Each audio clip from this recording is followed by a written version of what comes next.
des outils pour vérifier les fausses informations, il y a des outils d'éveil et tout. Mais moi, en fait, de par mon expérience, à chaque fois, avant de venir sur les outils, je place l'être humain au cœur de la lutte contre les fausses informations. Parce que si vous prenez un exemple, qui diffuse les fausses informations, c'est l'être humain. Qui fabrique les outils pour mettre à la disposition des autres, c'est l'être humain. Qui utilise ces outils-là pour aller dire que voilà, telle information elle est fausse, telle information elle est vraie, c'est toujours l'être humain. Donc moi je suis dans cette logique d'abord de commencer par la sensibilisation auprès des usagers de l'internet, leur faire comprendre en fait que voilà, les fausses informations ne sont pas bonnes pour notre société, donnons les vraies informations. Après cela, on va revenir sur les outils. Il y a des outils qui existent, comme par exemple vérifier une image qui circule sur les réseaux sociaux, aller retrouver sa source, là où elle a été publiée en première position, est-ce que ce n'est pas un photomontage et tout ce qui va avec. Il y a d'autres outils aussi pour vérifier les sites internet, pour vérifier aussi des vidéos, parce qu'aujourd'hui avec l'intelligence artificielle, on peut faire tout en fait.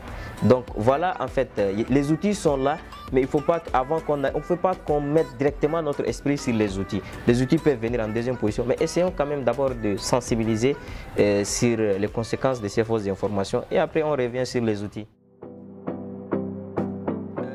Je reçois, depuis que j'ai commencé par porter cette casquette de fact-checker, je reçois en fait en inbox ou souvent par des mails, voilà, des gens qui me disent, est-ce que même avec certains amis africains qui sont en République centrafricaine, au Mali, souvent quand ils voient des fausses informations en rapport avec les chats, on me fait des captures, on m'envoie des mails pour dire que est-ce que c'est pas intéressant que tu puisses fact-checker cette information. Donc je reçois ça et en fait c'est ce qui me passionne, c'est ce qui me donne le courage de continuer ce combat, mais en fait avoir un réseau et intégrer d'autres jeunes et maintenant allons mener ces combats ensemble.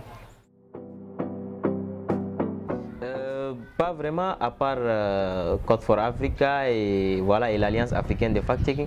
Je suis juste avec l'association des blogueurs du Tchad, d'où aussi nous avons un volet qui s'occupe un peu de la désinformation. Et voilà, je ne suis pas membre mais je suis en contact permanent avec d'autres fact-checkers qui sont au Mali. Il y a mes amis de Bembéré et il y a mes amis aussi je connais quelques personnes au niveau de Africa Tchèque.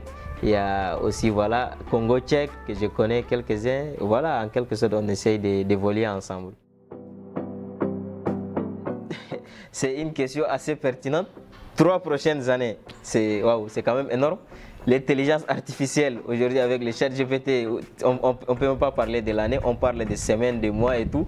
Et je pense que ça nécessite aussi un renforcement des capacités envers nous, le fact-checker. Il faut qu'on renforce nos capacités, vu l'évolution des outils.